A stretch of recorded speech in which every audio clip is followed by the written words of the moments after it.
Hello, today I'm in Lexus CT 200H. In this video I'll show you steering wheel buttons functions.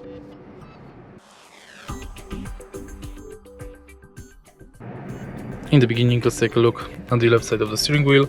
Next to mode button you can change radio source. Then you can change radio volume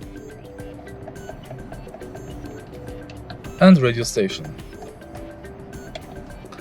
Next, thanks to display button, you can navigate through speedometer display.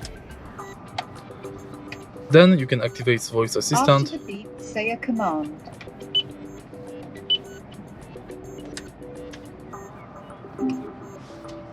Answer and end calls. In the end, if you press here, you will use the horn. And that's basically it. If you find this video helpful, please leave like, comment and subscribe.